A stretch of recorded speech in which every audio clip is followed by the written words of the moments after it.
नमस्कार प्रिय सनातनी साथियों, स्वागत है आपका एक और नई वीडियो में। इस वीडियो में आप जानेंगे कि विवाह में हवन कैसे कराते हैं।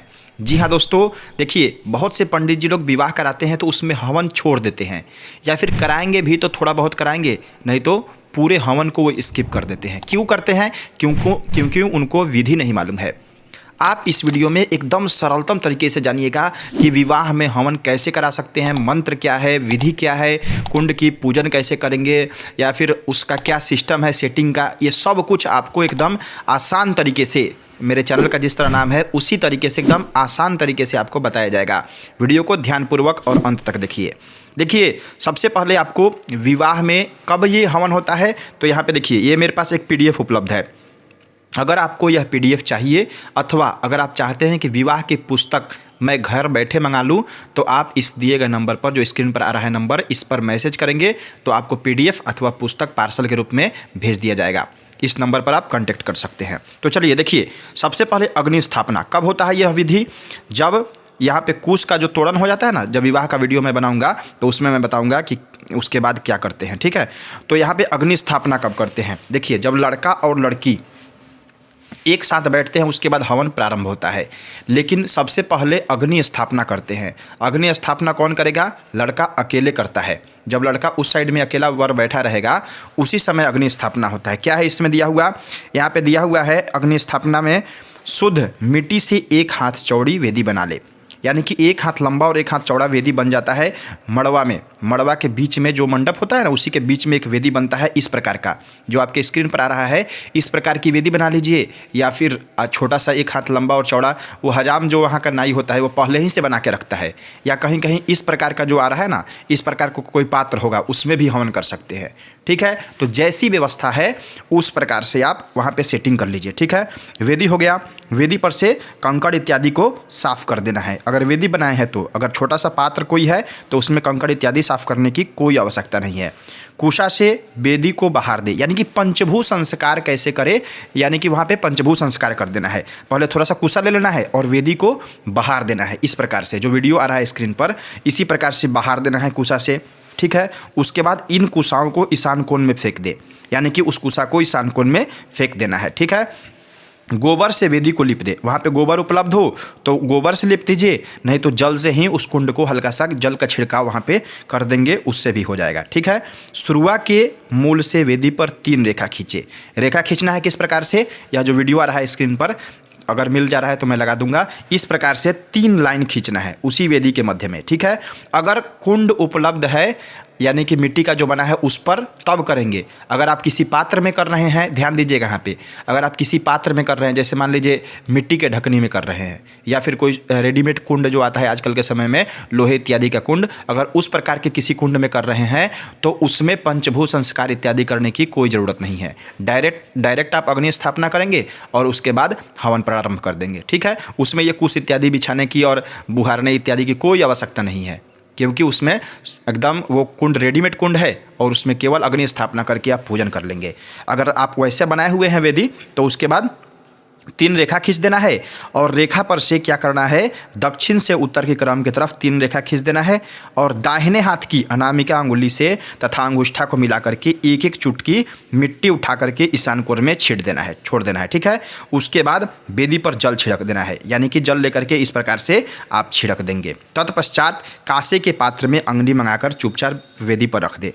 अग्नि की सुरक्षा के लिए थोड़ी सी लकड़ी अग्नि पर रख दे, ठीक है। यानी कि उधर छीट देना है, और ऊपर से जल छिड़कने के बाद किसी भी व्यक्ति से वहाँ पे जो हजाम होगा, विशेष करके विवाह में कोई आदमी काम करने वाला नहीं होता है। विवाह में आप जाइएगा, किसी को कहिएगा आप ये काम कर दो, तो वहाँ सब कोई फैशन में रहते हैं, कोई काम करना नहीं चाहता है, तो किसी और को कहने की ज़रूरत नहीं है। वहाँ का जो नाई होगा, हजाम होगा, नापित, उसको कहिए कि तुम जा कर के अग्नि किसी पात्र में लेकर के आओ। कांसे का पात्र मिल रहा है तो वो सही है, नहीं तो ढकनी इत्यादि में भी वो अग्नि लेकर आके आएगा, तो वर के हाथ में दे दीजिए और उसको कहिए कि बीच में वो रख दे, ठीक है। इतना कर देना है, ये सिंपल हो गया, ठीक है। अग्नि स्थापना की यही विधि है।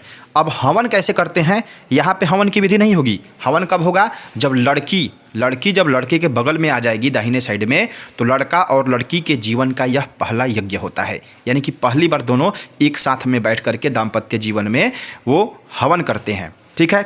उस समय तो आपको यह सब विधि धीरे धीरे आगे बढ़ना है, यानी कि साखोचार इत्यादि कराने के पश्चात जब लड़की इस साइड में आ जाएगी, कन्यादान का संकल्प वगैरह सब कुछ हो जाएगा, तब जाकर के पुनः हवन करते हैं। देखिए यहाँ पे हवन कहाँ दिया होगा, कुशकंडिका लिखा होगा, ठीक है। जब ब्राह्मण इत्यादि का वर्ण हो जाएगा, आचार्य जी का वर्ण हो जाएगा, ब्रह्मा का वर्ण हो जाएगा, उसके पश्चात कुशकंडिका।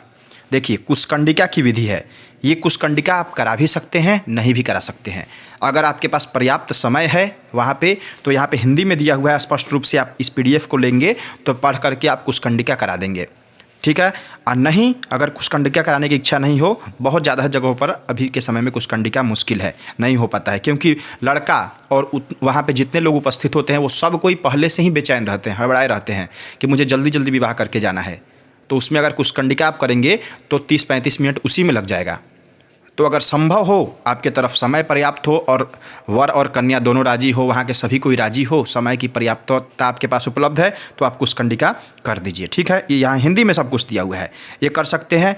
नहीं तो डायरेक्ट आप वहाँ पे हवन प्रारंभ कर लेंगे। कैसे करेंगे, ये सामने एक स्क्रीन पर आ रहा है कुंड, इस कुंड को ऐसे रख लेना है, उसके बगल में 2 छोटा छोटा पात्र रखना है, प्रणीता और प्रोक्षणी के लिए। इधर वाला प्रोक्षणी हो जाएगा और उधर वाला प्रणीता हो जाएगा, ठीक। ये 2 पात्र रख देना है और कुशा चारों तरफ से कुंड के बिछा देना है। सिंपल कुशकंडिका का नियम मैं बता रहा हूँ।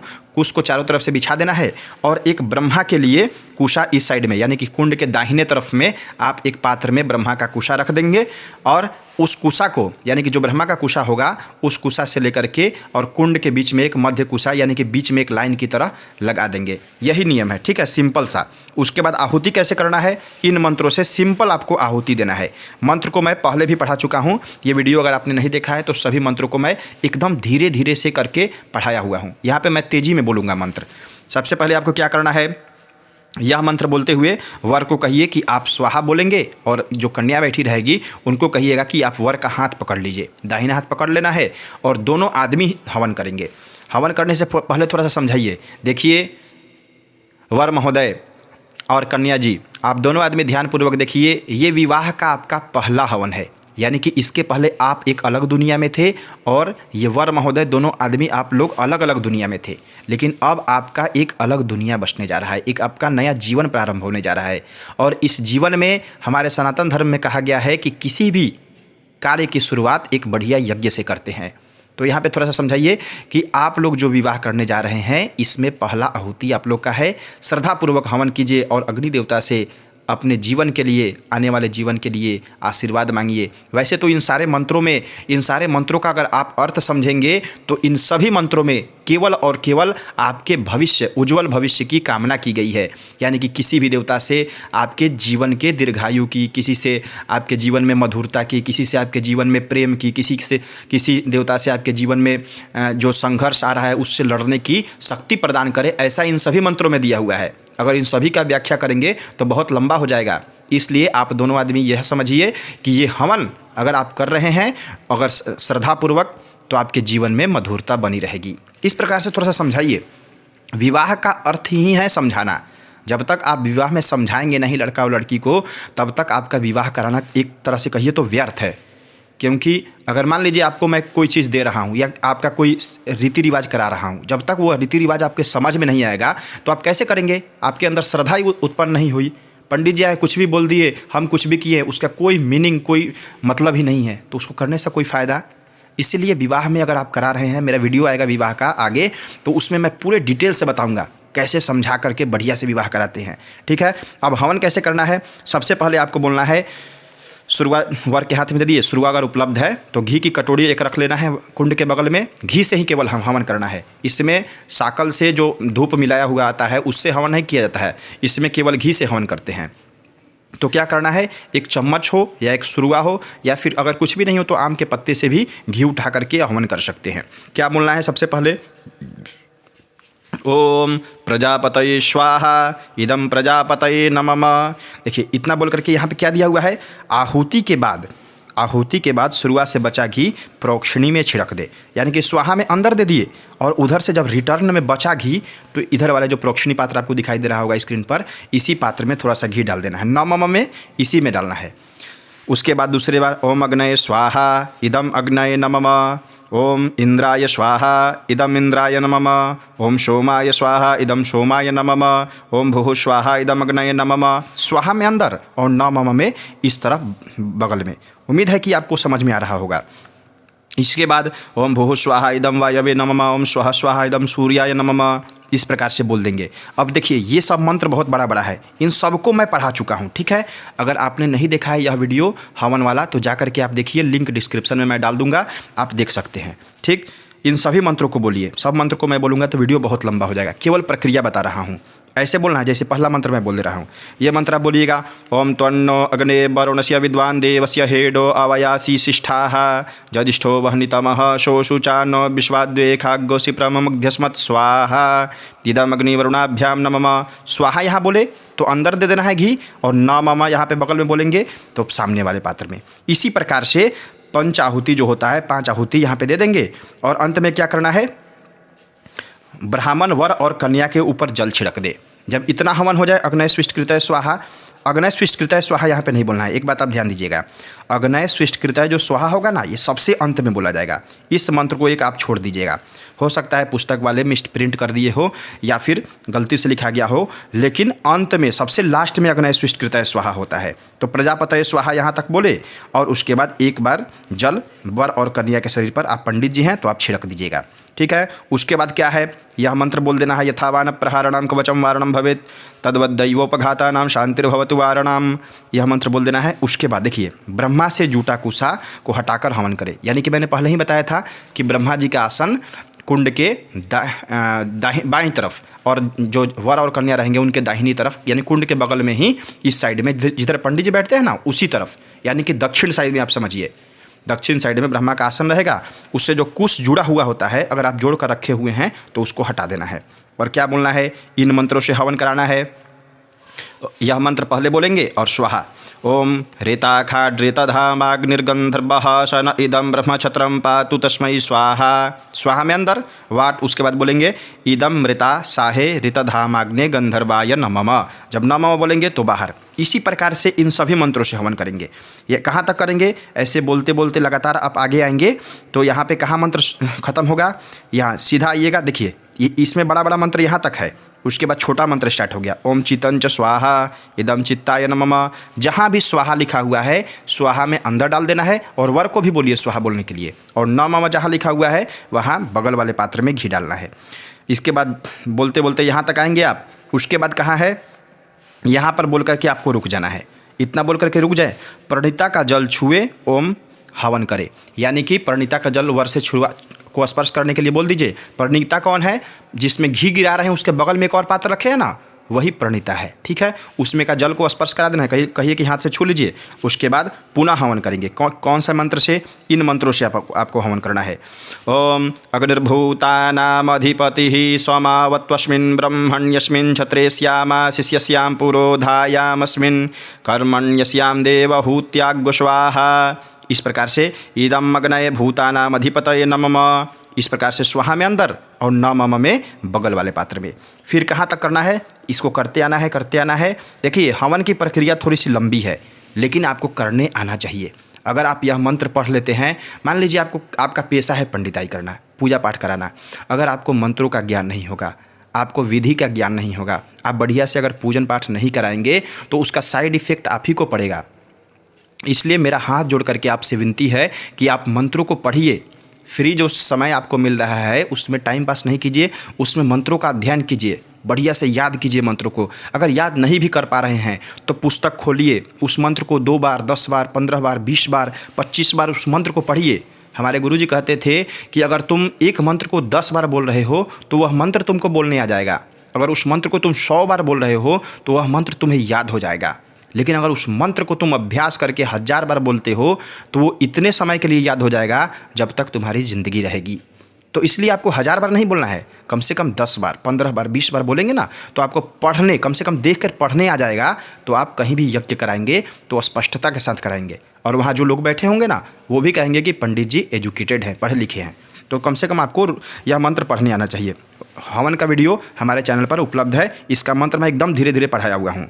क्या करना है, परिणीता का जल छू करके पुनः जल छू लेना है। यहाँ पे दिया हुआ है परिणीता का जल छू ले, उसके बाद पुनः हवन करे इन मंत्रों से। त्वष्टारूपाणामधिपतिः समावत्वस्मिन् ब्रह्मण्यस्मिन् क्षत्रेस्याम शिष्यस्याम पुरोधायामस्मिन् कर्मण्यस्याम देवहूत्याग् स्वाहा। ठीक है, इदम त्वष्टे रूपाणाम अधिपतये नमः। देखिए मैंने इसको पढ़ लिया है तो बढ़ने में मुझे स्पष्टता हो रही है। तो जब हम हवन कराते हैं ना तो मुश्किल से 5 से 7 मिनट 10 मिनट लगेगा, क्योंकि यह मंत्र हमें याद है। इसके बाद क्या होगा, इतना आगे कराते कराते आए, अब उसके बाद क्या है, फिर परिणीता का जल छुए, फिर परिणीता के जल को छू लेना है। और अब यहाँ पे देखिए एक है यहाँ पे मंत्र, वर कन्या के बीच पीला कपड़ा लगाकर पर्दा कर दे। यह भी हवन का ही प्रक्रिया है। दोनों के बीच में एक कपड़ा लगा दीजिए। अगर कपड़ा नहीं लगा पाए तो आप कह दीजिए कि लड़का और लड़की एक दूसरे को ना देखें, एक दूसरे के हाथ को स्पर्श नहीं करना है, थोड़ा सा बगल जाना है, माने हट करके तब हवन करना है। अगर बीच में कपड़ा उपलब्ध हो तो एक कपड़ा, पीला कपड़ा लगा दीजिए। वो उपलब्ध नहीं हो पीला लाल कपड़ा तो एक कोई चादर, घर से चादर मंगा करके दोनों के बीच में लगा देना चाहिए। और यह मंत्र मन में पढ़ करके, ब्राह्मण मन में निम्न मंत्र को पढ़े। इस मंत्र को मन ही मन पढ़ करके तब हवन करना है। कैसे करना है, आप मन ही में बोलिए, ओम परम मृत्यो अनुपरे ही पंथाम यस्ते अन्यतरो देवयानात चक्षुष्मते सिन्वते ते ब्रवीमिमानः प्रजां गौरीरिखो मोत वीरान स्वाहा इदं मृतवे नमः। इस प्रकार से स्वाहा में अंदर और नमः में घी बाहर गिरा देना है। उसके बाद प्रणीता का जल फिर छू ले। यही सिंपल प्रक्रिया है हवन की। इतना ही हवन विवाह में कराया जाता है। इसके बाद लज्जा आहुति है, तो लज्जा आहुति में वर और कन्या खड़े होकर के और बगल में जाकर के तब देते हैं। उसका प्रक्रिया जब मैं विवाह वाला वीडियो बनाऊंगा उसमें बताऊंगा। यानी कि अगर सिंपल में समझे तो इतना ही हवन विवाह में किया जाता है। एकदम सिंपल और साधारण तरीका है। अगर आप इन मंत्रों को पढ़ लीजिएगा तो आपको हवन कराने में किसी प्रकार की कठिनाई नहीं होगी। उम्मीद करते हैं यह वीडियो आपके लिए फ़ायदेमंद होगा। मेरा प्रयास है कि जितना आसान हो सके आपको बताने का प्रयास कर रहा हूं। लेकिन अगर किसी प्रकार की त्रुटि आपको लग रही है तो आप बेझिझक कमेंट में बताइए, मैं उसे सुधारने का प्रयास करूंगा। आप लोगों के सहयोग और प्रेम के लिए बहुत बहुत धन्यवाद। हर हर महादेव, जय माता दी।